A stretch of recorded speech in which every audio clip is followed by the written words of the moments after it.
All right, it is a Monday evening, and it is time for a little bit of romance in your life tonight. We're coming at you live from the Utini Podcast Network. It's Living Force Night. Hope you're doing well. I'm doing just fine. We're going to talk about the books that just get you feeling good, the people that come together, and maybe a little magic happens. But before that, a little magic of our own. Wes, just twiddle your fingers among those keys and punch it.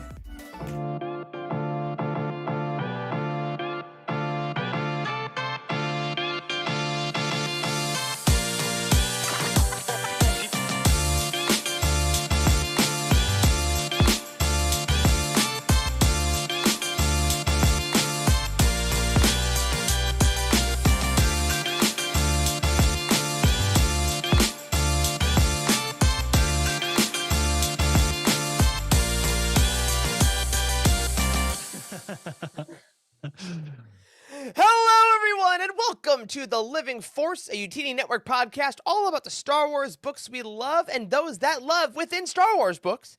I'm one of your hosts, Eric Eilerson, and joining me tonight is a full crew. Of course, not the lovely Dr. Charles Henkel, who is still on his vacation. He says he's just going out for a carton of milk and some cigarettes, and he'll be back, but we'll find out next week. But in the meantime, we do have a great group of folks, starting off with Dr. Corey Helton, who is also back home. What's up, buddy? Hello. I'm finally back in my setup, which is much appreciated. I have had such terrible luck trying to stream from a distance.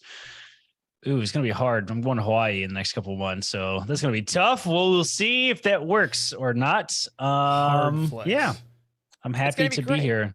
The romantic islands is where I'm going in, in tune with tonight's theme, I think. Romance, little romance. Is that what we're talking about? That. All the sex that's in the books. Is that what we're talking about? Yeah, there we go. I think that if you go to Hawaii with your wife and don't have a little romance, I'm a little worried for you in the long run. But you know who brings romance wherever they go just by the nature of just pure love, magnetism, and charisma is the man, the myth, the legend, who is also back home this week, Wes Jenkins. Welcome home to Texas, buddy. Hello. Oh, my God, you're so close.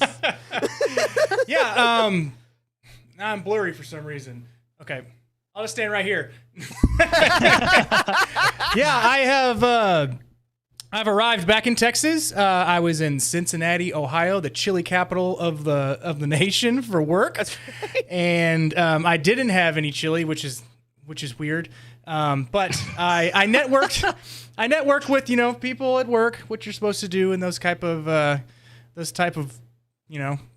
getaways, if you want to call them work getaways. But it was good. It was a training, and I'm all trained up now. I know everything about plastics and how they pollute the earth. Excellent. And you're going to do everything you can to stop it, and it's going to be great.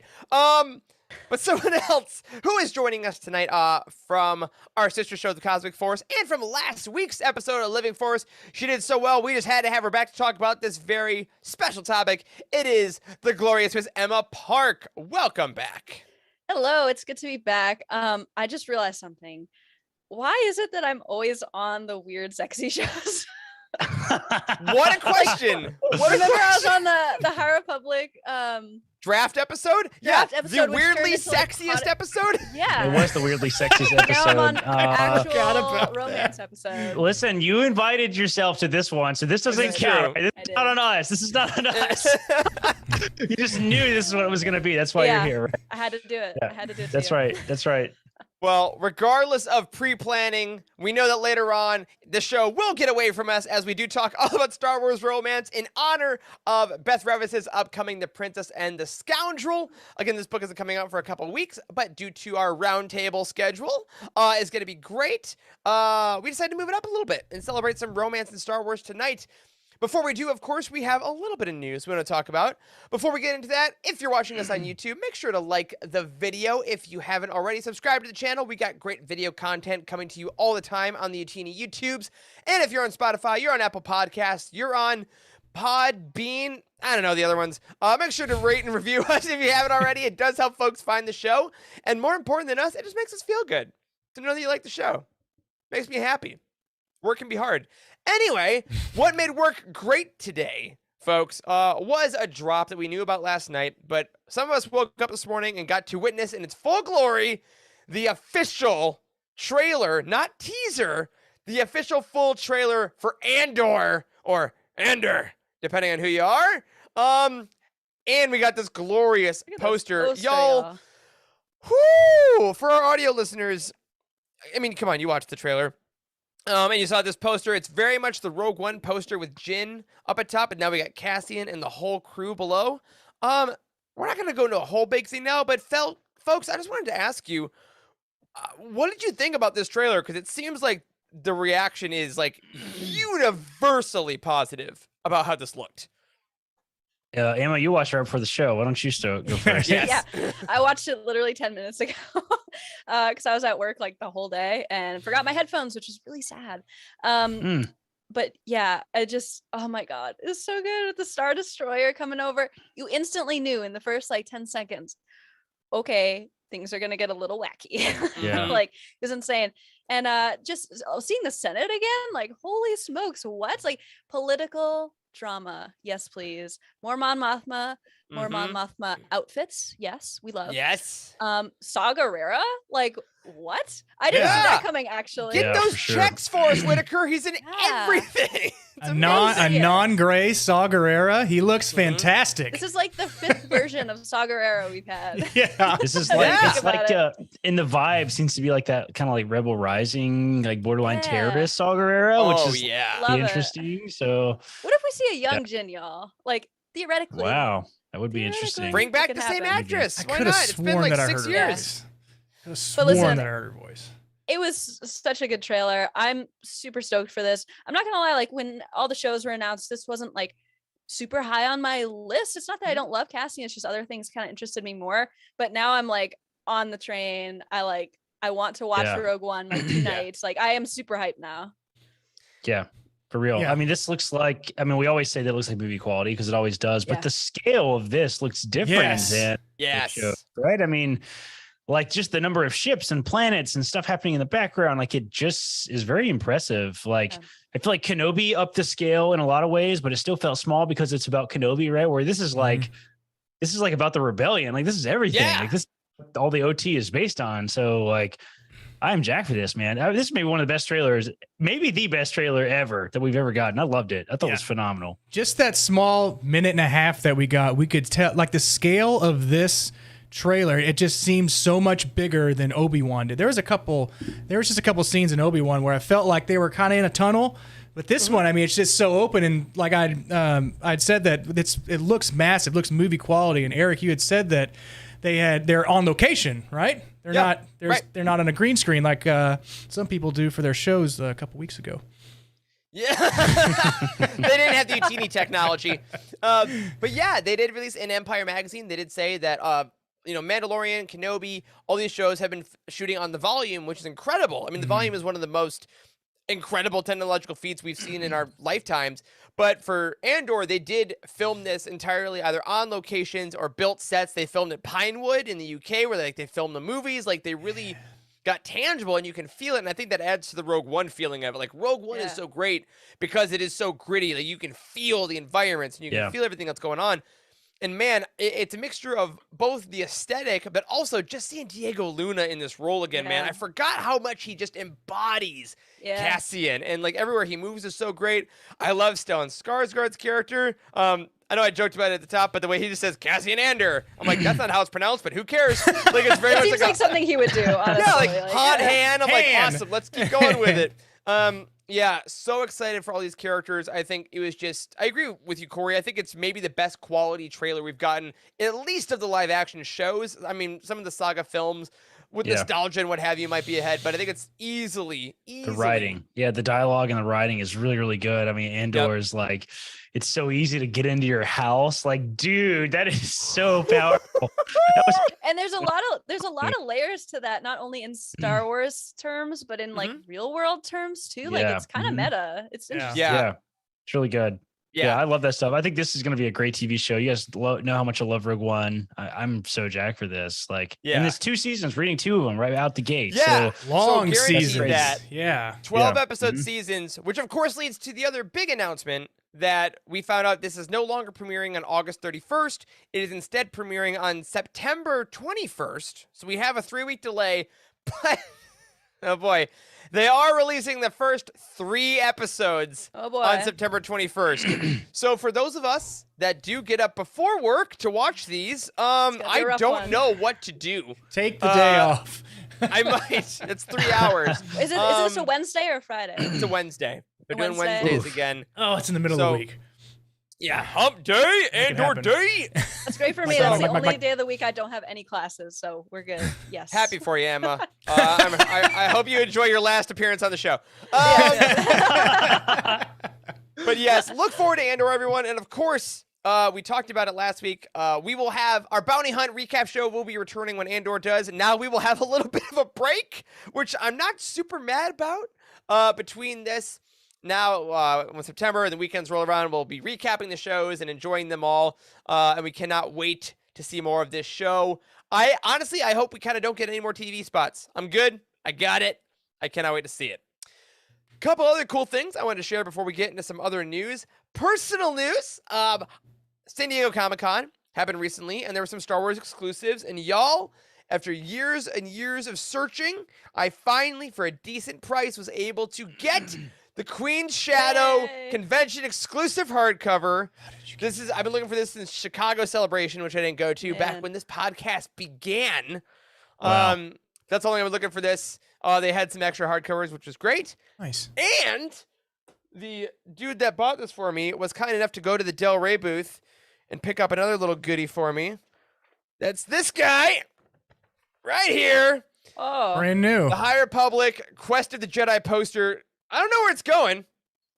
You have so many posters, Eric. No idea. I don't You know. gotta Where to start- frame that bad boy. You're just gonna have to start decorating the ceiling where you look up, and That's there exactly it is. Hey, you got good enough anchors, you can do anything.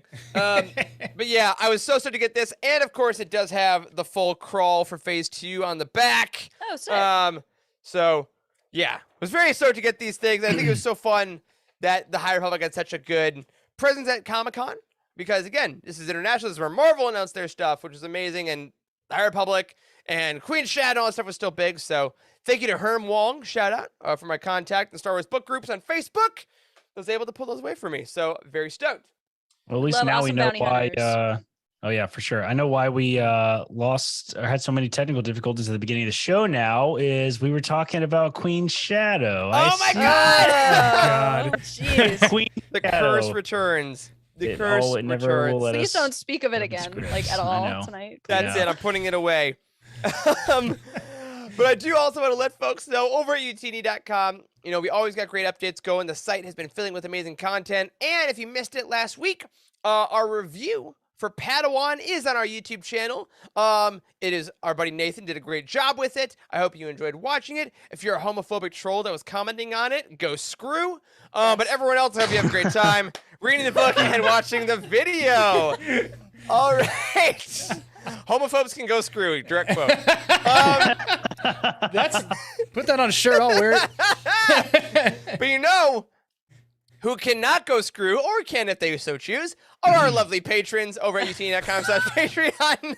And I do want to say a massive thank you, truly massive, to Robert Thomas, who is now a member of our Utini Jedi High Council. Rob Thomas? Highest level of support. Robert Thomas. Okay. That's what I got. I mean, every time this happens, it's kind of a loss for words because it's like we just make things, and I think we enjoy them, and we get to keep making them because of things like this, and the fact that Robert, you think that our content is worth the amount of support, just truly means the world. So, I mean, thanks. Yes, Thanks. thank you Thanks, so Welcome. man. much. Absolutely. Thank you so much. Like Seriously. seriously, it we made Celebration happen this year because of our patrons, like without Yes. a doubt. Mhm.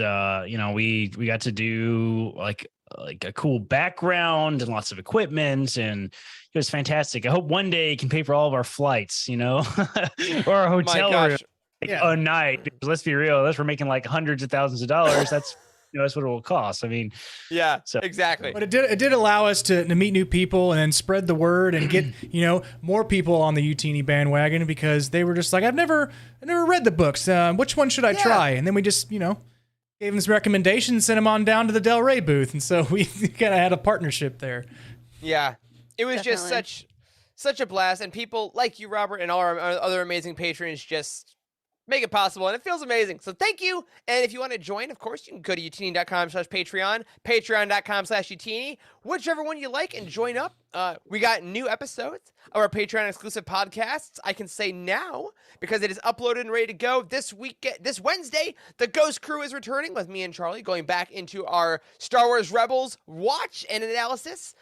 Very excited to bring that to you guys. And there's some other stuff coming. That's all we'll say. There's been some chats behind scenes. Keep your eye out, folks. Like very soon, I would say.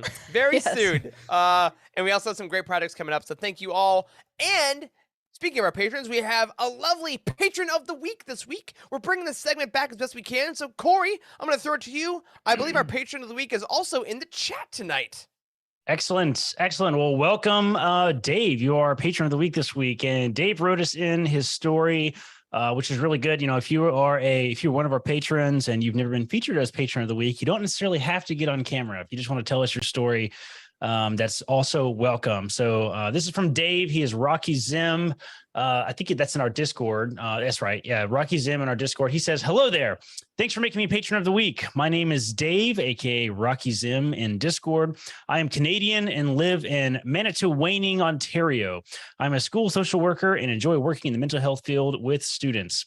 My Star Wars fandom began when I was young by watching the original trilogy on VHS all the time. I loved Return of the Jedi because of the X-Wing battles and the battle on Endor, though I'd have to say my favorite movie is now Rogue One. What a day for you, Dave. What a day." I really enjoyed the action in the movie and how it was able to give more backstory and substance to how the rebels got the Death Star plans. The Battle of Scarif was great, so action-packed and suspenseful. I've always been a fan, but never read the books until recently. School made me read uninteresting books, and I had trouble focusing, so I was not much of a reader. In the last few years, though, I was diagnosed with ADHD, started taking medication. Due to being in lockdown during the pandemic, I decided to start reading. After finishing the Game of Thrones and Lord of the Rings books, I remembered my mother had some Star Wars books from when I was young. Oh. All she had was Jedi Search, but I read it and loved it, and then I read the other two books from the trilogy and was hooked. As I looked for other books to read, I found Nathan's videos on YouTube, and the Foundational 5 and Star Wars Legends Guide helped me choose my path within the Legends universe. I found Legends Look Back in September of 2021, Naked Palps. Yes. Yes! Oh my God. Wait, you're going to want to watch our episode next week. Okay. I'm just telling you. Okay, go on. Excellent. Let's look back in September of 2021 and eventually discovered the rest of the Utini universe when I heard Eric make an appearance on one of their episodes. I began listening to Living Force, Conja Book Club, and the other podcasts on the Utini channel, which encouraged me to read more canon content and comic books.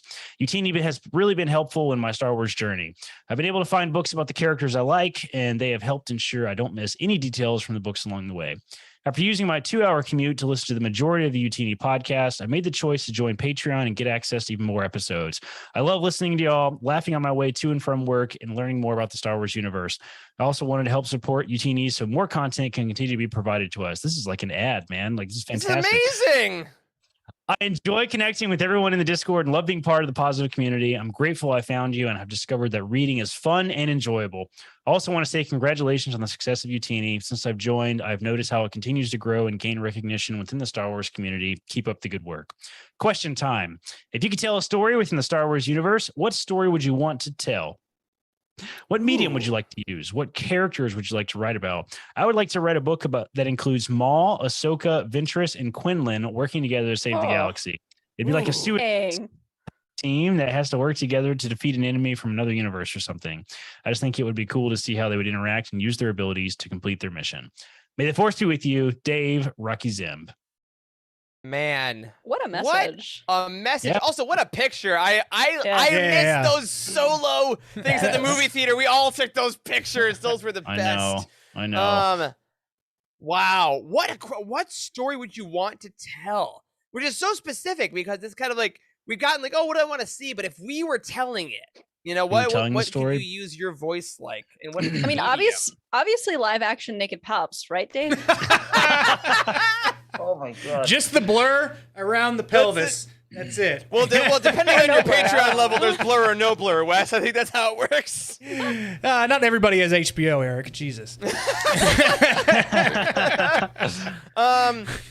Wow, what story? Okay, so I think go. I think I could maybe tell a military story, maybe with all I bet you the could. books so. and experience I have kind of reading all that genre. I mean, I would love to have kind of like a, have the opportunity to maybe tell some kind of story around like a special clone unit or something. Not something that's crazy or wild. I think as like is it Task Force 99? Is that what they call themselves? Clone Force 99. Clone That's Force. right. Yeah, Clone Force Task Force. Where 99. did that come from?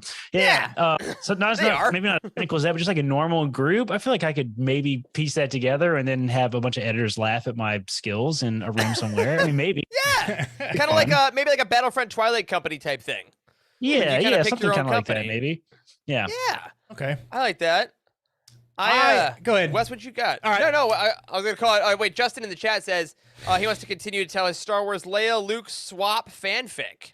That's fun. That's Hey, cool. Okay. I always love the idea of if Oh, Leia yeah, had that's become the interesting. one, man. Also, Yeah, by the way, that's I interesting. love that Jared showed up in the chat the moment I mentioned Naked Palpatine. Love It's a it. summoning stone. All right, Wes, what you got, man? I would like to tell a story, not a full on movie and or like TV series, but a short story that's in like myths and fables, and it's on the concept of Sifo-Dyas. Duh.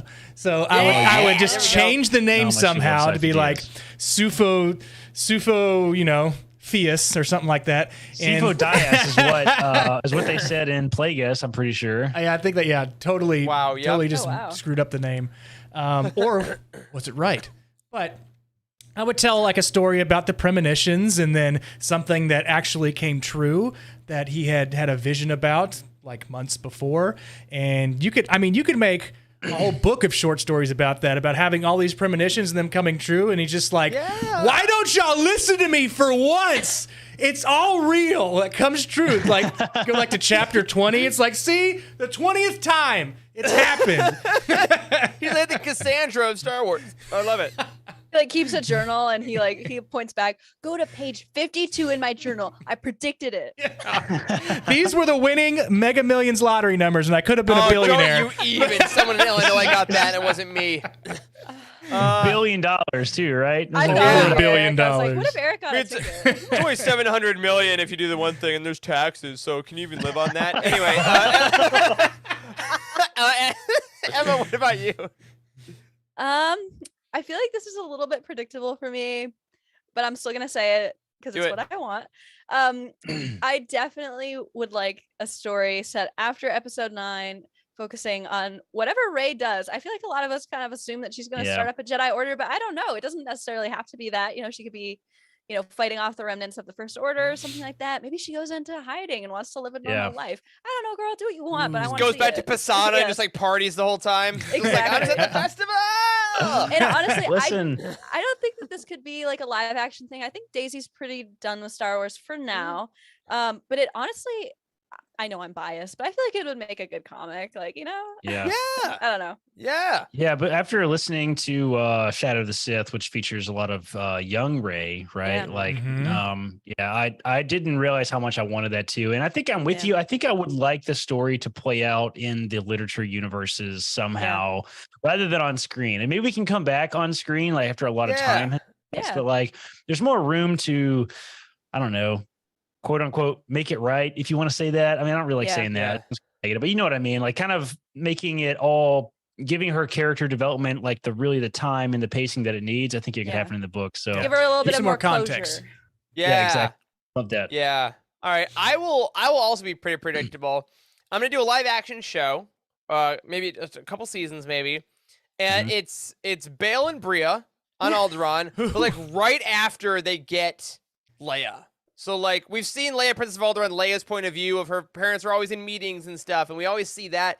I want them having the conversation of like when he tells her, "Yo, this is the daughter of Darth Vader, and we need to raise her."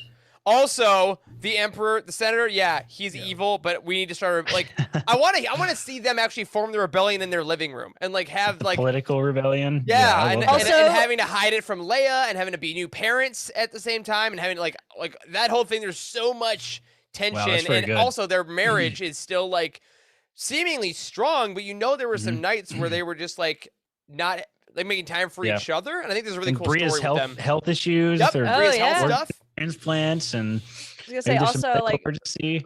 when Bale's telling her about Leia, also you have no choice. She's in the trunk of my ship. Please get her. Yeah. Yeah, exactly. Oh yeah, sorry, honey. I told the Jedi. No, he's gone now. He's exiled. No, he has my phone. It's fine. I told him that we had always wanted a girl. Yes, I should have called you. You were right. You're right. But yay! It's But just Next this time. is Next time I'll tell you. Bridgerton and on Alderaan. Oh, Oh my we can call it. God. Oh my God, the show should be called House Organa. Dude, stop it. Yes! Stop it. Oh. House or God. That's it. Sorry, Disney. That is This is you know what? No, this is free. I give away all legal Exactly. connections to it. Just make it. Please just make it. it's the last good idea I'm ever gonna have in the show. There it is. Well, my Blind goodness. Fate's in the chat too. Great idea. Afra in like a live action something, dude. Oh, my yeah, God, she's give gotta it to be me coming. Yeah, we gotta get her, Good. gotta get her to come to life on screen. Yep. Yes. Get oh her my a gosh, that detective would be story. incredible. I can't wait. Dave, Rocky Zim, dude, thank you for being part of the community. thank I'm you, so Dave. glad you love being here. Thank you for the question. And I can't wait for our next questions from our future patrons of the week. Now, before we get to the steamier part of the show, even though we're already there, it's really hot in my living room. Let's do a little bit of Star Wars Weekly Roundup. It's the Star Wars Weekly Roundup. All right, one of the great things about Star Wars is that we just keep pumping out books, including tomorrow, August 2nd. If you go to your local bookstore or you go to Amazon and check your pre-orders, you may find the new Essential Legends Collection Wave. And I want to thank our friends at Del Rey for being kind enough to send these over. We have Death Troopers, with this freaky Oh my zombie-looking cover that is my favorite of the bunch. We also have, of course, The Krytos Trap, the third book in the now dubbed Rogue Squadron trilogy that also has a brand new full-length audiobook from Mark Thompson. We also have Darth Maul Shadowhunter by Michael Reeves, which has, in my opinion, the coolest part of the initiative, which I have started, the audiobook read by Sam Witwer, the voice of Maul himself. Dude. Oh, perfect. What I wish I could have been in the room with the person that was like, what if Sam Witwer would do it? And when I got his email, and then he says yes, and they're like, "Oh my god!" Like, Yeah. It's like, what yeah, a get for this fantastic. collection? it's only 4 days out of your. What are you doing next week? Nothing. yeah, it's Not doing nothing. anything. Look at these. They're gorgeous. They continue to line. Also, you know what I didn't realize? Death Trooper's pretty short. Yeah, it Wait, is. this is Maul. That's This is Maul. That's my, I was like, Death Trooper's even shorter. Look at that. Look Yeah, at that. it is. Oh, Hey, now. baby Wow. book. Sure. We Oh, read hello, that. We baby read that. book. Was it? That's the one we read, isn't it? Yeah, we Is that read the one Death we read Troopers 7 years together. ago. Yeah, Yeah. we read for Halloween Bindings. that year. No wonder Mhm. that was such a fast read. This is Yeah. this is one of the most interesting, I think, pairings of these Essential Legends collections. Oh yeah, because makes no sense. Death Troopers as an essential book is like what? Like that doesn't make any sense. Like I mean, I certainly being a Star Wars book expert, I certainly wouldn't say that Death Troopers is an essential Legends book by any stretch of the imagination. But I mean, I'm so glad all the Legends books are getting reprinted with better covers, and the Maul book is incredibly exciting. I think. Yeah. All right, let me back up a little bit. I think Death Troopers is worth reading. Absolutely read Oh it. It's yeah. fun. Oh yeah. Read it around Halloween this year. It'd be a good time to read it because it's fun and it's campy and kind of a cult classic in a lot of ways. But Maul being read by Sam Witwer is one of the coolest things ever.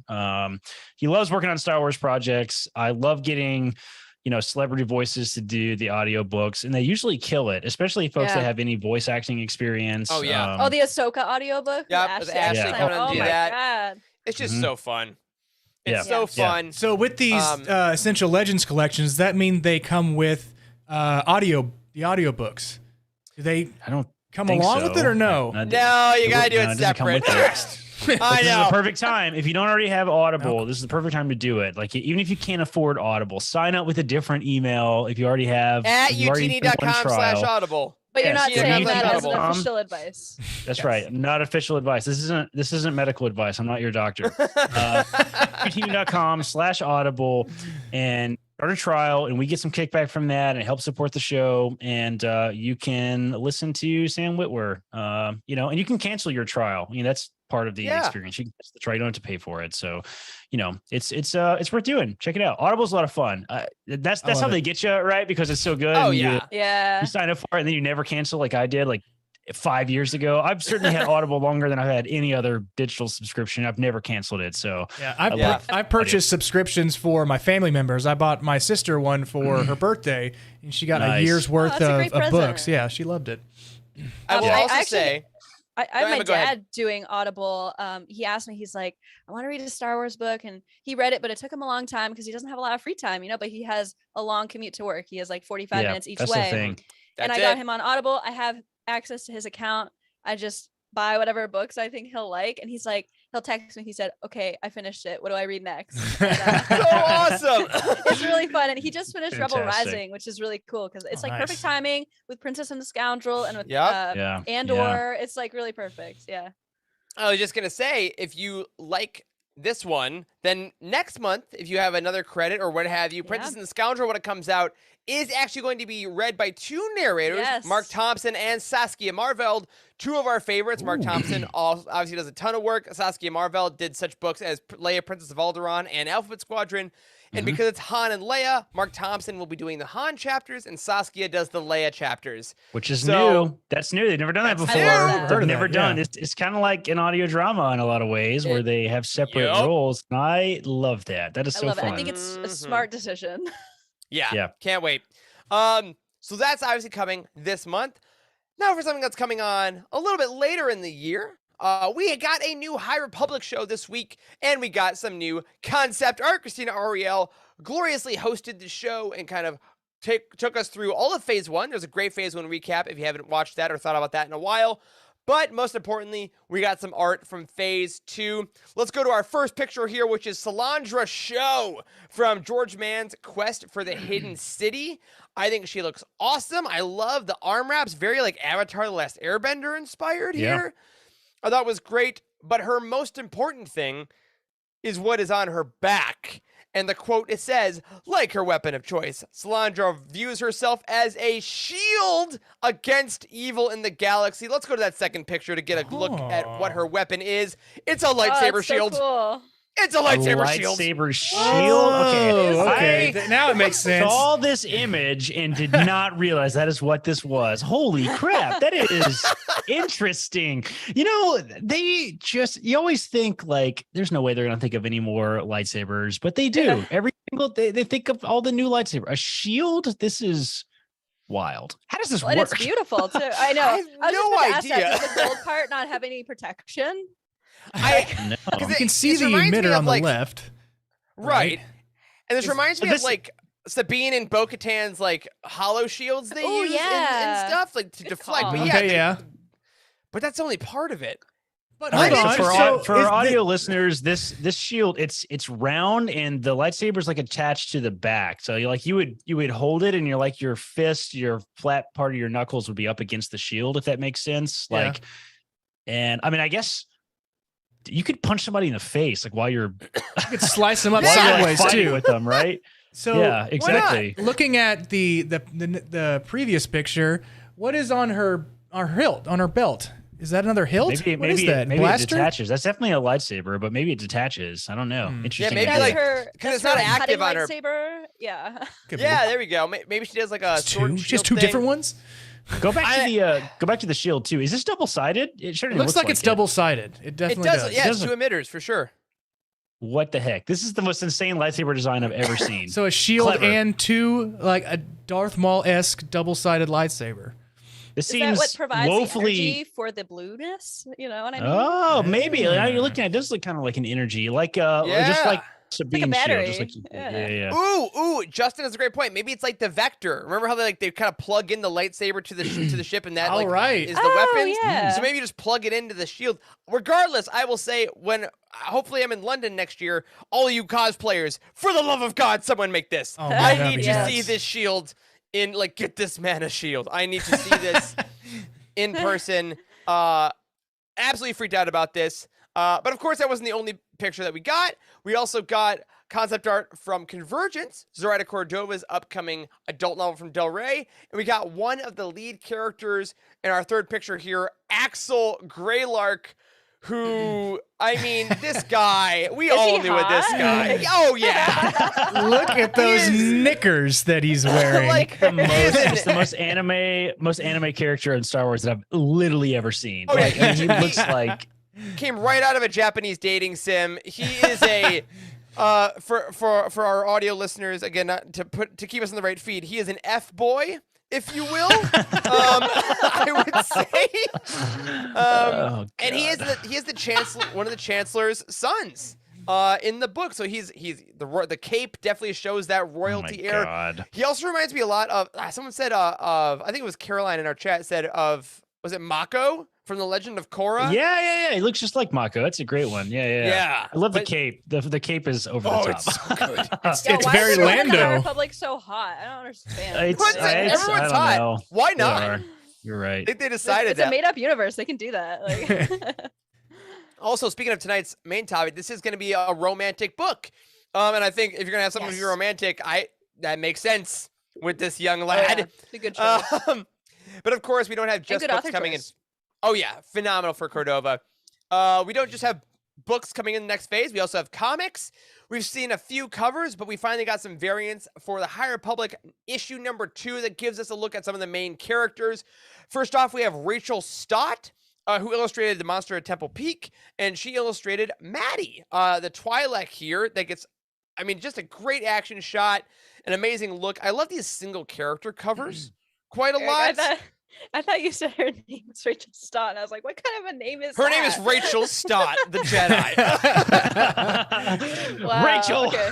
Rachel! That threw me a little bit. Yeah, no, this is sick. Like, I feel like Rachel Stott has done some work in Star Wars before because her name sounds super Yeah, familiar. she did Temple Peak with Kevin before. That's right. Because it was Kevin Scott, Rachel Stott, and I always had a hard time saying that on Cosmic Force. Yes. I love her style and the way she draws, and yeah, this is super cool. Like with the reflection of the lightsaber and the sense of movement with the with the lines down there, like she's running, and also the lightsaber has a little. You can tell that it's swiping. It's really cool. Yeah, it's very kinetic, and it really has a good contrast with the second cover we got, which is by Rod Rice, who illustrated Vildar, who is another Jedi. He's been talked as very Qui-Gon-esque, I believe. No, that's the other Jedi. That's the other Jedi that Claudia Gray wrote. This guy with the stuff across his face looks like Quinlan Voss to me. I don't know if does. that's like a I'm species sure that's thing. what he's inspired by. Yeah, he's got to be, right? Interesting. Yeah. Yeah, he's got the white face paint kind of under his eyes, kind of like, yeah, Mhm. it definitely looks like Quinlan Voss, which I don't really know his origin story, Quinlan. So I don't know if guy's that's even written. Is kind that of- written? I don't know if it's written or not. I don't think so. Well, this guy's kind of built like a fullback, right?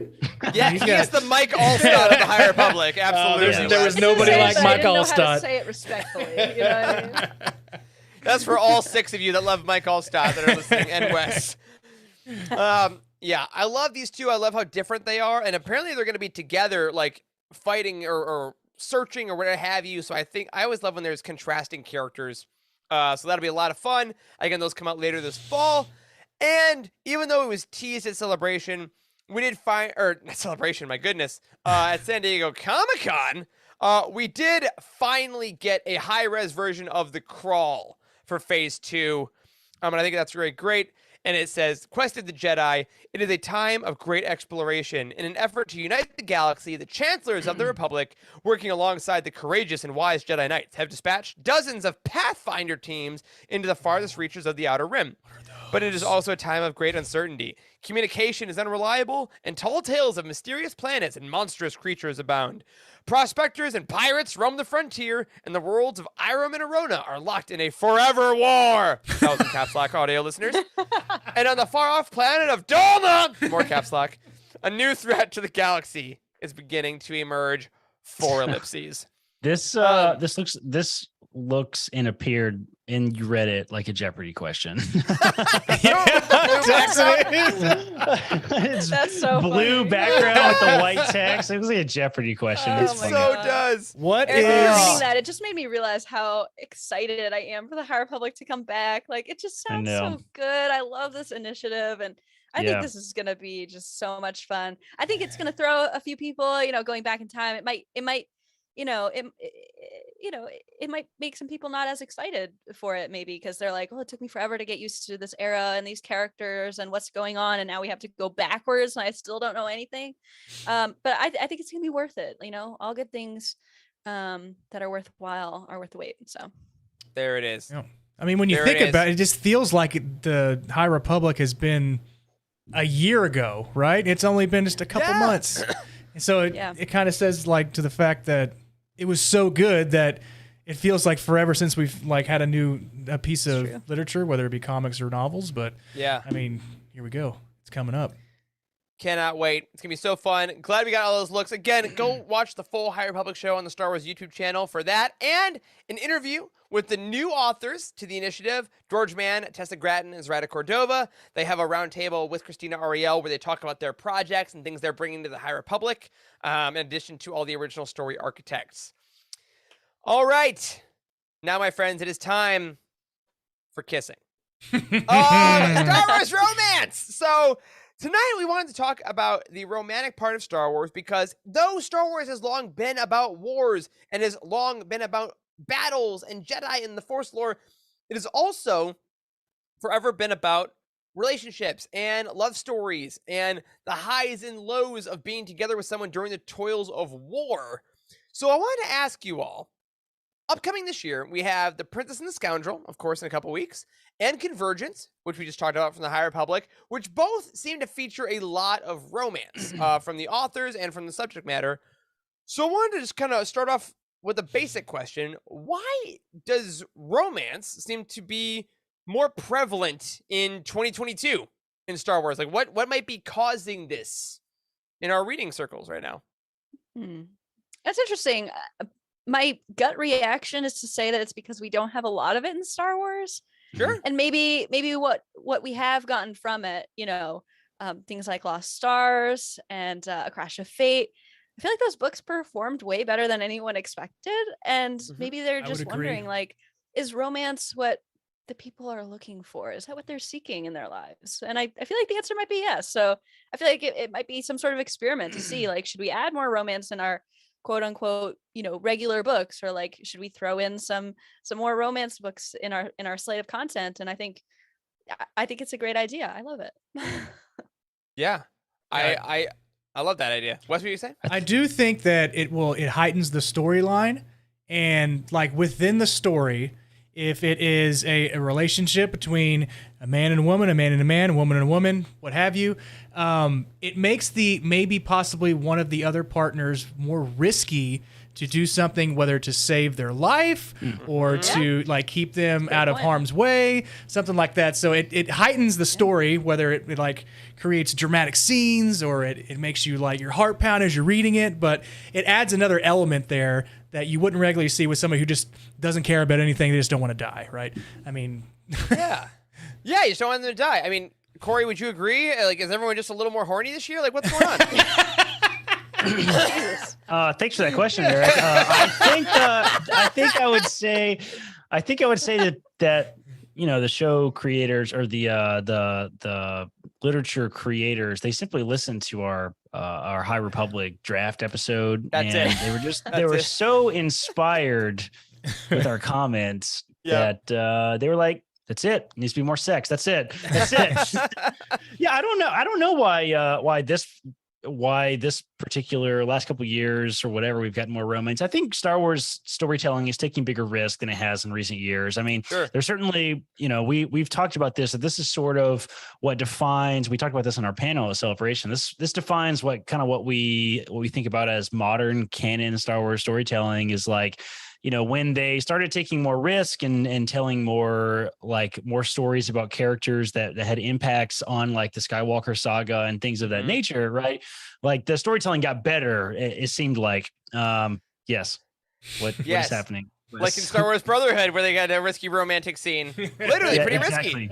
Exactly. So I think that's part of it, is that It seems like Star Wars has always been a little like romance and sex averse, even though like the entire premise of the Skywalker saga is based on, Anakin's love for Padme. And that's what the whole story is based on. But even then, we have avoided, in a weird way, sort of avoided romantic storytelling, and sex and stuff like that has not really been prevalent in Star Wars books. But I think that has certainly changed in recent years. We've had more and more scenes that kind of portray romance and love, and we still haven't had like anything graphic. I mean, Star Wars, I think, is by nature pretty PG, Safe. Maximum PG-13, I would say. Yeah. Safe. Yeah. Which I think is fine. In fact, I think I personally enjoy reading about romance, particularly intimacy and sex and stuff like that in Star Wars, like with a little more like imagination, if you will. Yes, yeah, that's a good way to put it. Yeah. I think it would take away from the story in a lot of ways if it were to get too terribly graphic. Now, if you want that, I mean, there are insane amounts of fan fiction, and I will say, no one sent me any fan fiction after that last episode. I was hoping So you're somebody doubling would. down now. I was hoping somebody Send me would. the fan fiction. I know. I was hoping they would. was I just wanted to know if anybody was like into it. Like it's in our fan number. I don't know. It's funny, but Now you're I've gonna seen get some of it. I have read a fan fiction before that was incredibly graphic, and I was just like, I couldn't believe it. I shared it with you guys. I think 'cause it was so insane. You did. I couldn't believe how graphic it was. It was like the most graphic thing I've ever read in my entire life, and I had to stop reading it. It was so graphic. It was like pornography. And I think it when it gets to that level, it becomes a little bit over the top, right? So I don't think we really meant to have a whole conversation about should Star Wars have more sex on this particular episode, but I think it is an interesting like storytelling like question, because there's a reason that sex and intimacy is so prevalent in all literature throughout human history, right? I mean, I think it's an integral part of the human experience. So, does it belong in Star Wars? That's a hard question to ask. I don't really know. Yeah. And I think it's interesting because, book reading is also probably the most intimate form of media consumption, right? Because if you're watching a television show or watching a movie, even if you're by yourself, you are watching real life people who did a thing, who walked these things, who actually kissed each other, who actually did all these things. And there's an element of I'm sharing this with them. Whereas if you're reading a book, there is like one person wrote this and now I am reading it, but the voices in your head are your own. I mean, audiobooks absolutely are a whole different thing. But like romance novels have been such a staple for decades. I mean, they sell well. They go off the shelves like crazy. People that love the genre read book after book after book after book. Yeah. And there is a very intimate relationship of reader and writer in that scenario. And I think that for books like The Princess and the Scoundrel, like Lost Stars, like these ones I have on my shelf next to me, and those we'll talk about a little later on, in Star Wars, that intimacy has always been key because we all feel a little bit of ownership over this universe, right? Like, I'm reading this and I feel so connected to it because of my love for Star Wars. So now you add on the intimacy of romance as well. And if it's done well, and it's crafted well, it's almost inescapably good. It's why Lost Stars is such a high recommendation for us, because it combines the intimacy of loving Star Wars and the intimacy of romance between characters in such a perfect marriage. And I think that's so interesting that they're continuing that. I also think, like I always say, writers write for the age in which they are living. I think that romance is typically heightened in times of war and conflict and unsurety. Like the fact that all the relationships in Star Wars come together pretty quick during Galactic War are pretty good, right? I mean, hey, we almost got shot. We almost died. I might die tomorrow. Do I love you? Like, that's a thing. that is absolutely a thing. And I think in our world lately, with a lot of people feeling a little more uneasy about larger world events, love, relationships, connections are on the mind. And I also think it's inescapable, especially in the comics lately, that a lot of types of relationships, like you're saying, Wes, with different types of partners, whether they be in the LGBTQ plus community or whatever, now are becoming more accepted. It's like, oh, we actually can write about a bunch of different types of relationships now. It's not just Han and Leia. It's not just Luke and Mara Jade, which are awesome, but we can talk about like all these different characters and their different relationships because we have a larger pool of sexuality and gender identities to pull from. And I think that a lot of writers are choosing to do that, which is allowing them to kind of like put it in more books here and there. But before we talk about some of our favorites, I did want to touch on one more point that we kind of teased at. romance novels have gotten flack in the past. Like the book that you put in the airport, but you put another book in front of it and you hide it, and you do like that kind of stuff. Bring the and other, there's like, the other dust jacket. yeah, it's like, oh no, I'm not at all. But I want to ask you guys, like, why do we think, in as far as public consumption goes, why has romance kind of had this stigma about enjoying it? And I will say, for some of us, especially from like a male perspective, like it's been kind of looked down on, like boys can't read romantic novels and things like that. Like, why has that been such a prevalent thing, and why do we think that's starting to break down as the years go on? Like, people read Bridgerton novels in the middle of anywhere now. Like, it's the #1 show on Netflix. Like, and it can't just be a certain demographic. Like, why is this becoming more accepted now? That's an excellent question, and I'm very interested in this idea because I think it sort of speaks to the larger societal change we've had in the last like 2 decades around nerd culture. Quite frankly, nerds have historically, geeks and dorks have all kind of been in this like category of society that's sort of looked down upon, right? Like they're not good enough. Like they don't get to have romance. They don't get to have, sex, and the nerd doesn't ever get the girl, in the movie and that sort of thing. Right. So like, I think that has really changed in the last couple of years. I think the Marvel universe, developing in popularity has certainly helped change that. I think, I've said 1,000 times in this show that it used to not be cool to be a Star Wars fan. That's why Utini means so much to us, is because we didn't have Star Wars fans as kids. And, that is not the case anymore. Now it's fine to be a Star Wars fan. You see kids carrying Star Wars book bags to the first day of school. I saw some pictures on the internet today of that. Right. So, I think the society's just kind of changed, and what it's okay for nerds to like and not like, and people are no longer ashamed to like what they like, and there's less stigma around preference, I think, in general with society these days. So, I think that's a large part of it. But why is that changing in Star Wars specifically? I think, like you said earlier, Eric, it's just simply a reflection of the state in which we currently live, right? I think that it's just a more open topic now than it was before. Yeah, a lot of people are more accepting, and we have a great example with the Dr. Aphra audio drama with her and Sana Staros, right? So absolutely. They did that. They did a really good story, a really plot line with both of them, and they were both taking risks based on their relationship and how they felt about each other. So, and it was really good. And they put out the written version as well, and so that did really well, I think. And so, I hope more comes from that, not just a one-off, but just having a good written story along with romance that makes it that much better. It makes it add more characters and new characters that you haven't read about to make you want to read again, and then make those recommendations to your friends. It's just, I don't think it's just romance in itself. It's probably just good story writing too. Yeah. Storytelling. It's not just the like, we're gonna pump out the romance novels every year to make a quick buck, and who cares about editing? It's like, no, we're gonna treat these with the respect that we would any other story, because it's a story. It just happens to have a romantic center rather than a war center. That's a great point.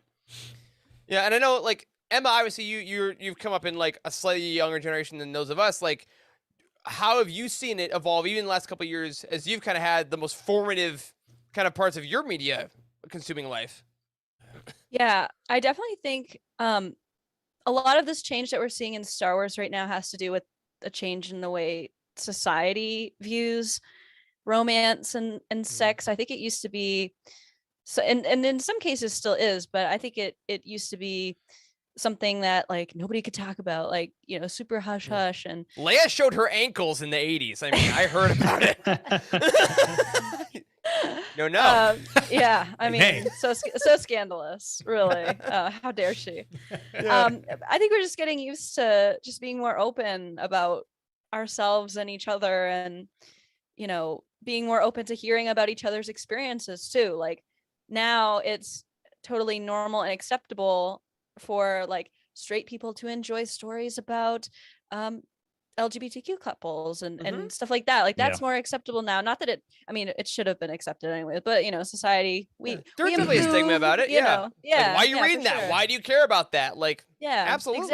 Exactly. I mean, I remember, like, even when I was a kid, like Eric mentioned, wasn't that long ago.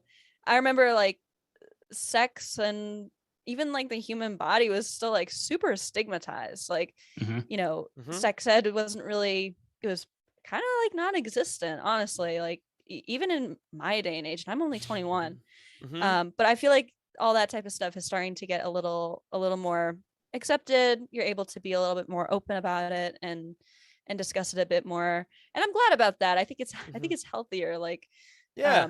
it's always wild to me the people that think you know, the more you learn about sex and all that stuff, the more scandalous you become, when actually it's like the opposite. So it's just interesting, like from a, you know, sociological perspective, like how Yeah. our ideas change on it, and then how our media that we consume changes on it. I mean, I don't remember shows like Bridgerton coming out on Netflix when I had Netflix, like, you know what I mean? No way.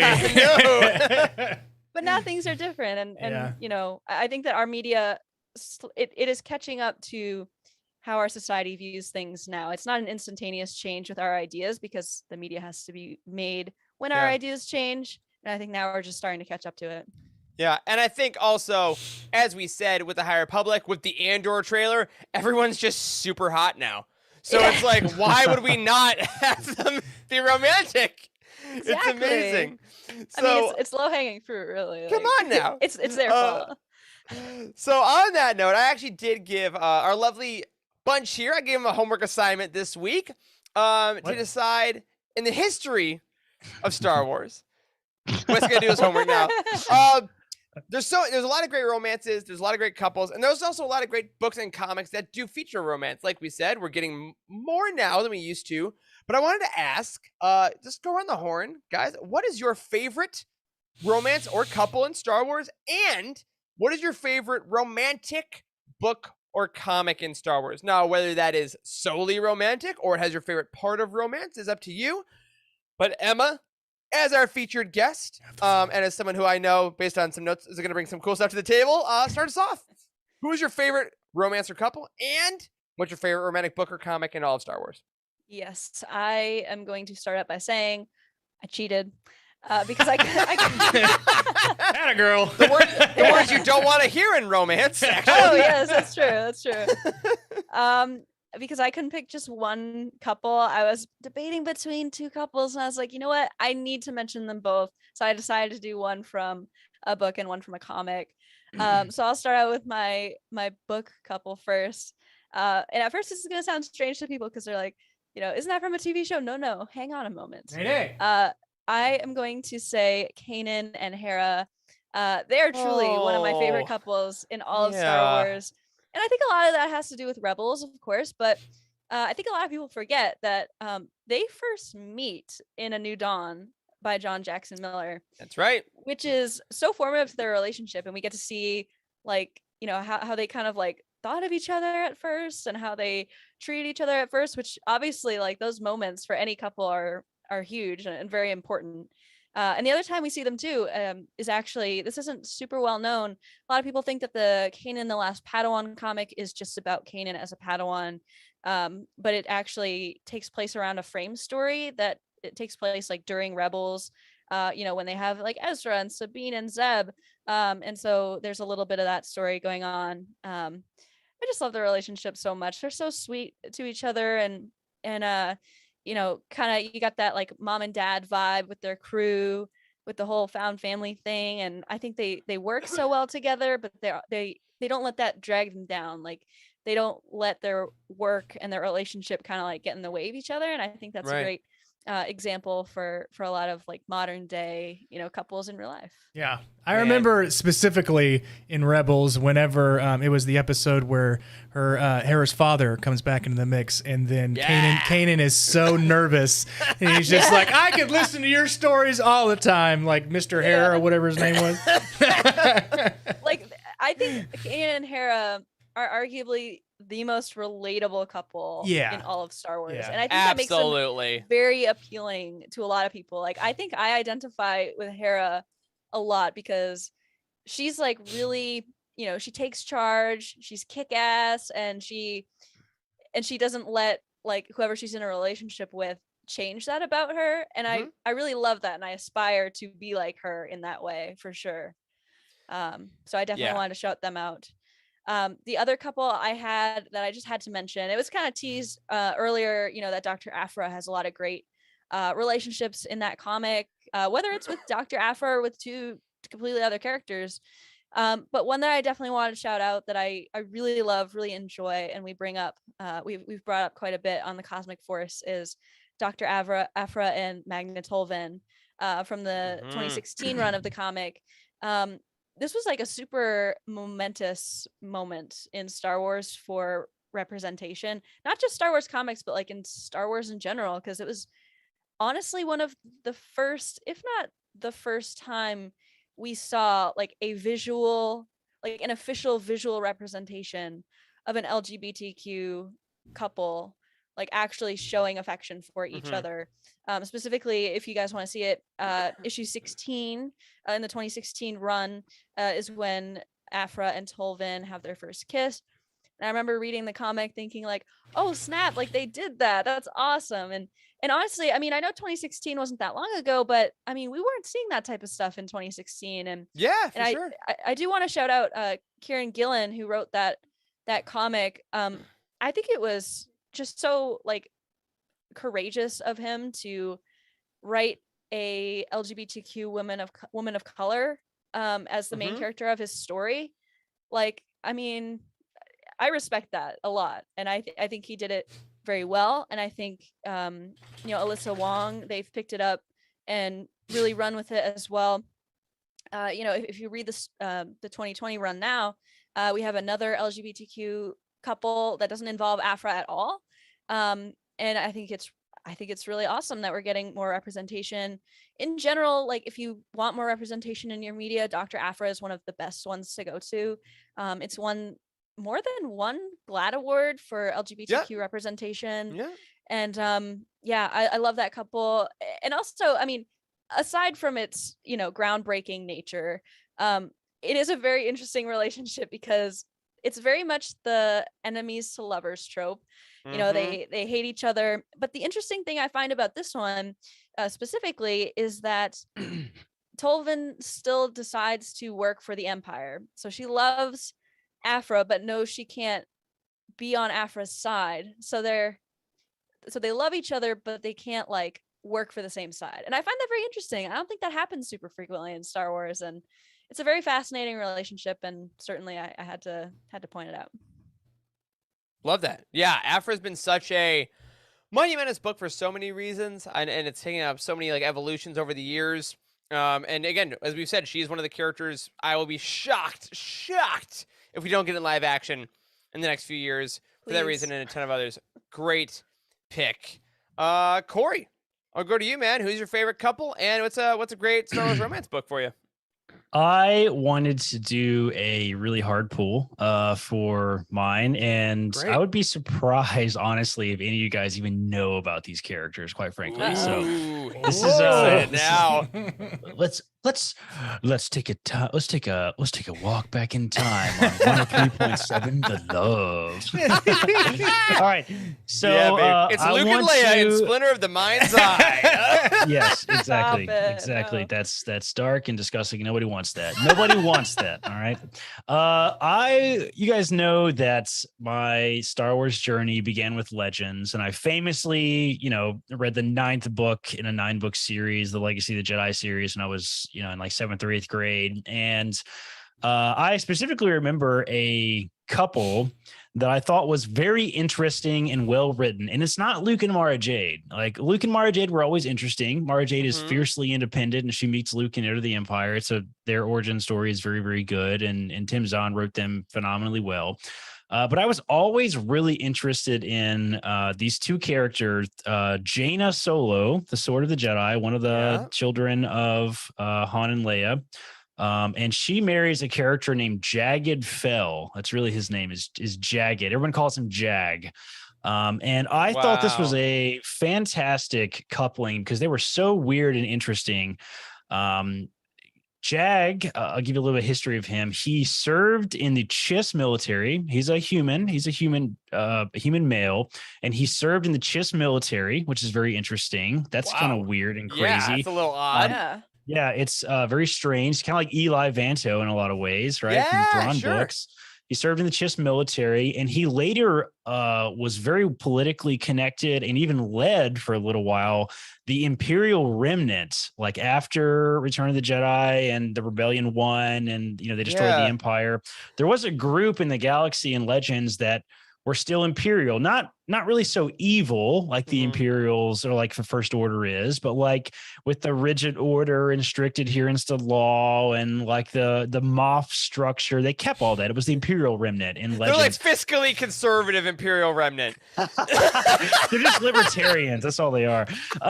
So, and I always thought this was a very interesting couple because there were a lot of scenes like in the Legacy of the Jedi series and stuff where Jag. That's ridiculous. Or Jag and Jaina. That's not how. Wait, sorry. This person has never seen a human kiss another human. This is not what kissing is like.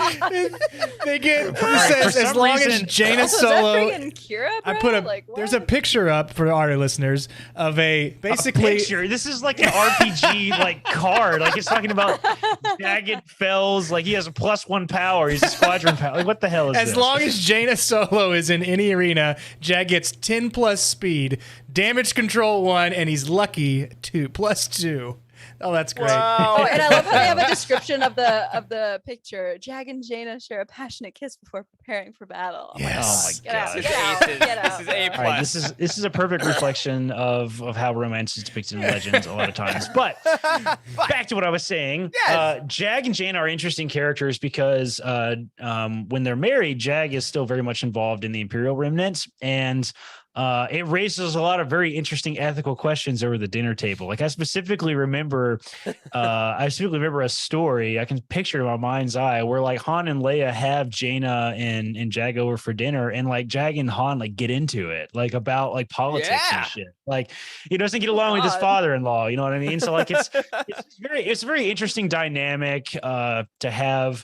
He raises a lot of interesting questions about the Imperials and like, yes, the Empire was evil, but some of the grounding foundations that the Empire is built upon are not. And like it raises some very interesting questions. And I always thought he was a fascinating character, and that Jaina chose him with her being so fiercely independent and like a true Jedi, like the sword of the Jedi. She's a very passionate kind of character like Anakin is. That she would choose to be with somebody like Jag. I always thought that was a very fascinating storytelling device that they used really throughout the Legacy of the Jedi series and beyond. And they met in the Yuuzhan Vong War is where the characters was created, I'm pretty sure. So yeah. Wow. Interesting characters. I Good figured. Have you guys heard of them? Man. You ever heard of them? I heard of Jaina. Vaguely. Yeah, definitely heard of Jaina. Also, I love that Jared brought it up. It brought up Jaina just as you were saying her name, like simultaneously. I love that. Oh, This that's great. Jaina is halfway out of her flight suit. Oh dear. All right, so we got Oh, a great God. canon comics. We Why got does some Jared know Legends that? books. Oh, and Corey, I will say, so any particular books if folks either want to read Jaina or want to get a good romance book? Anything raised top of your head? That's a good question.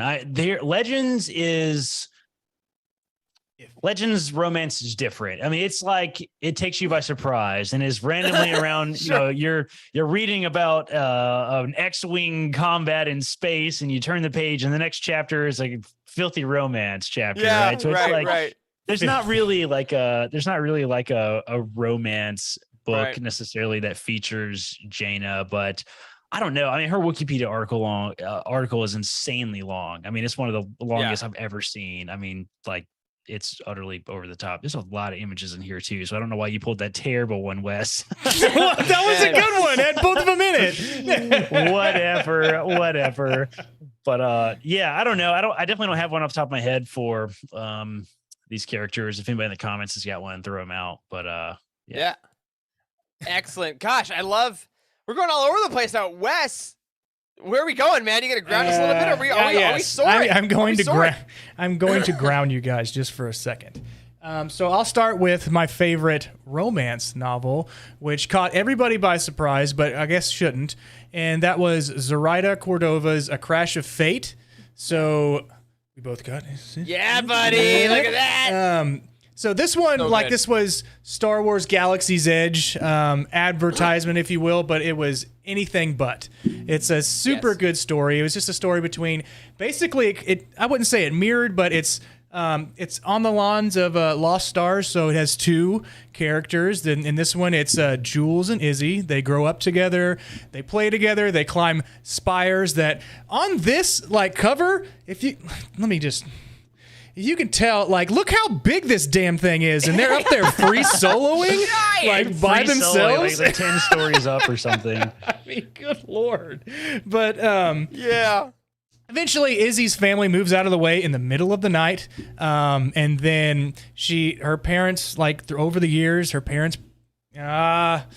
they bring her back, and then her and Jules and Izzy reunite when they're teenagers, and they go into they were like, "Oh my God, Jules!" And he's like, "Izzy?" And it's just one of those almost love at first sight kind of novels. I don't want to spoil it for you, but it was super good. It was a lot of back and forth. Should Jules or should Izzy stay with Jules and be on the planet where he's never left the planet before, or should Jules actually break away from his farmer type attitude and leave with Izzy and be a smuggler or something? But very, very, very good book. So I read this before Lost Stars, I believe. I think I read this before Lost Stars. So that's why I kind of picked this one as my favorite, just because it's my first one that I read. Really, really good one. We all enjoyed that one. There's a particular spicy waterfall scene, if I remember correctly, about that. Yes, sir. I said I didn't want to spoil anything. Yes, sir. I that wasn't a spoiler. It That was wasn't. a teaser. Of course, It was teasing. You Sometimes kinda- if you you kind of a expect little bit it. of The teasing waterfall, makes it more something's fun. about to go down. Yeah, you Yeah, kind of exactly. expect it. 103.8 The Love with a little tease for ya. Hey, and if you're into teasing, no king shaming. It's 2022. All right, my favorite. I'm gonna take kind of the easy answer, but also like Emma, I'm gonna cheat a little bit. Good. And my answer is Han Unfaithful. Solo with whoever he's with at the time. And here's why. Because I think that Han, for some reason, Oh, okay, yeah, Han- makes yeah, sense. Han and Bria in the Han Solo trilogy, Han What? and Kira Wait, sorry. in Solo. Hold on, Back it up a little bit. Yes. Who? Brea. Bria? Brea. Brea. I think it's Brea BREA, Yeah. right? Bria Theron BREA. Yeah, Brea Okay. Theron, in yeah, Legends. All right, It's not. Yeah, in the I thought it was Brea Paradise Organa, what you just said. I did too. Of Alderaan. Oh yeah, you guys Just- didn't know that Han and It's Brea Brea. of Alderaan, they were a big thing. You guys didn't know that? It's You in You know this thing with one. Leia's It's in mom? You this guys one. didn't know that? It's in this one. So Brea Theron. It's older Han and ladies, Brea, AC dude. Crispin Legends trilogy, yes. regardless. So that one. Also Han and Kira, obviously in Uh-huh. Solo. And then Han and Leia. I think every one of those relationships are written exquisitely. I think that for whatever reason, Han is always portrayed as this I don't know, I can't be tied down. But whenever he's tied down, it's so fun to read. It's so good. And I think that whatever book I'm reading with Han, specifically, that is the character that I think Han should be with. So if I'm reading the Crispin trilogy, I'm like, Han should be with Bria, clearly. And then I watch Solo, I'm like, oh, Han and Kira, no, they make sense. And Most Wanted, Han and Kira, I get it. And then but now I will tell you guys, the embargo is technically lifted, so our full review isn't going to be out. But I will say, as I've been reading The Princess and the Scoundrel, this is the book that has made me realize, oh no, Han and Leia are the love story. Yeah. I get it. They've always I been, get it. and I think that it's easy to sort of lose sight of that in a lot of ways. Yeah, That 'cause we have a lot of alternate stuff here and there, you know? Oh, Yeah. there she goes. They all fall down. But I think that Han is such a great romantic lead in that way that whatever book Han brings up romance is great for me. And what I want to do as well here, in addition, before we kind of go through some other amazing books, or conversely, if we want to just kind of do some honorable mentions, because my gosh, there's so many. I think that one of the great things about Han's romances is that it shows that hesitancy within all of us to give into love, which I think is very human, very real. When you fall in love for the first time, it can be very frightening, especially if you've lost love before, which is what makes Han and Leia so great. In Legends, he lost Bria. In canon, he lost Kira. Leia is the risk. That we can all know what that feels like. We can all realize, oh, I freaked out about this, but I'm actually really in love with this person and I can go for it and it can end up being beautiful. And then, of course, once we get to Force Awakens, we realize, you know what? Even the best love stories don't work out. So all of that is why I find Han's love stories so amazing. But, of course, as I showed here now a little askew next to me, some of my favorite romance books. We've kind of mentioned it, but I just kind of want to officially mention Lost Stars and crown it as like the best Star Wars romance book. Yeah. We talk We about it all all had the an time. understanding, not But to like take Thane it. Thane and Sienna were like a close second to me, and they're in one book ever. And it's Lost Stars. That one is amazing. Wes, like you said, Crash of Fate is also high up. And I believe earlier in this chat, I forgot who mentioned it, and I can't quite go up just yet to it. The beginning of Queen's Hope for Anakin and Padme is especially phenomenal. And because Anakin and Padme have kind of been one of my favorite couples throughout Star Wars as well. And Queen's Hope, going through the wedding ceremony, going through the marriage, and then into Mike Chen's brotherhood, like you showed earlier, Wes, really show how they're amazing. And I think that it's just, there's just so many great couples that have their moments in the sun. But for some reason, Han and Leia just like have the volume, if Yes. you will, to really put themselves up top, right? Han and Leia, like, it's the cat and mouse version of a relationship but it's more prevalent with Han and Leia than it was with Han and Kira. It's like almost like Han and Kira were more of the young couple that's in love and they show it. But with Han and Leia, there's like more of like, I don't really like you that much. Yeah, you're right. You know. But yeah, so Han and Leia would be my favorite couple as well. An honorable mention? Can we do an honorable mention real We quick? can, because also I saw one in the chat. I forgot. I got to grab off the freaking shelf because I'm an idiot. So honorable mention is Force Collector. Has anybody read this book? Oh my god. Yes. No! It's about We're not supposed to talk about Force Collector on the show, Wes. Car and Maze. It was a young man and a young lady, and he's going on his quest after episode 6, and she goes along with him, and they kind of do the romance thing here and there, but it's in there. It's romance, and that's why it's an honorable mention. I didn't say it was the best one. I don't even remember there being romance in that book, to be honest. Wow.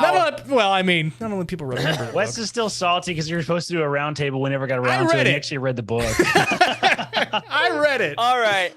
That aside, I will bring up one more honorable mention. Like I mentioned in the chat, like I mentioned on Twitter, I asked folks about their favorite romances. We got some Reylo love. We got some Anakin and Padme love. But then, of course, we did get some Quillen adventurous that's a love with good Dark pick. Disciple. Yeah. I always forget about that one. I always This is forget like- about it, but it's so good. I know Yeah.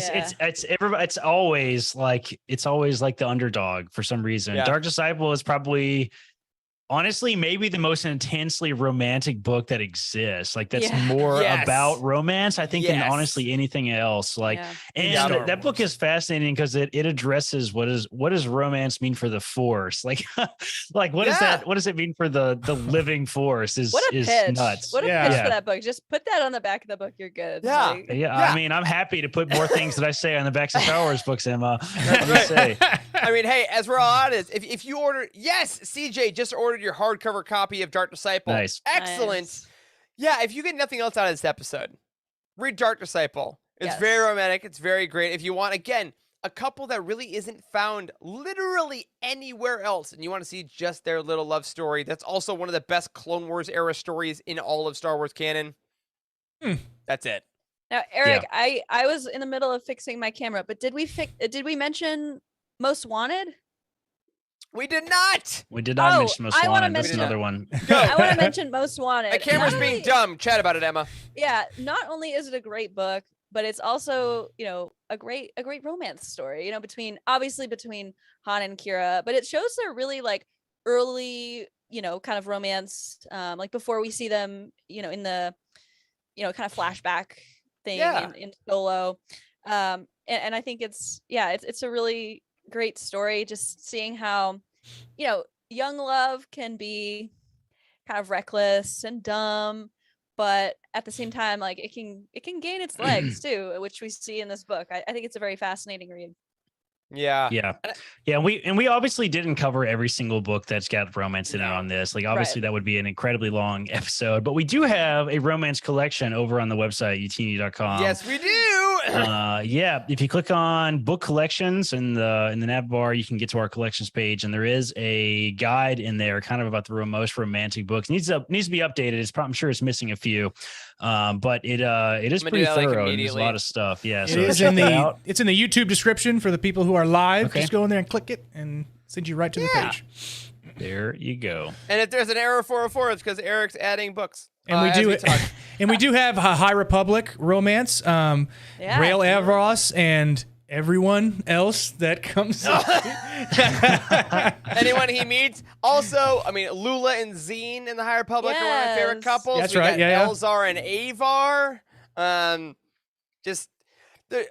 All this being said, it's so great that we're in this moment of romance being able to be the main character in books, because as we've shown, it's been a character in books for so long. From the beginning of Legends to the current canon, books to comics everywhere. It's been a part of Star Wars. It will continue to be a part of Star Wars. And I will say, again, without spoilers, but coming up later this month, you're going to get the romantic Han Leia love story book that you've been waiting for if you haven't had it yet. It really is something special.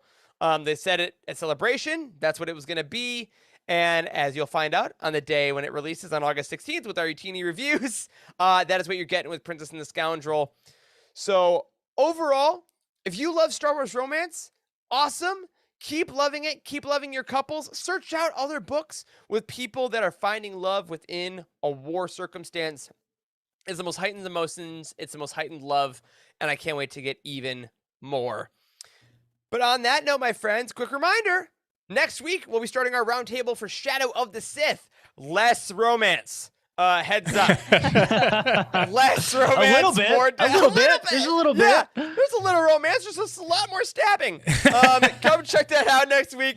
Dr. Charles Hankel will be back for our part 1 of Adam Christopher's book. We'll see you then. But for now, that will do it for this week's episode of The Living Force. If you support us on Patreon, thank you so much for your support. We hope you're enjoying the new episodes that are dropping in your feed each week. And of course, the new episodes and new shows that are coming down the pipe.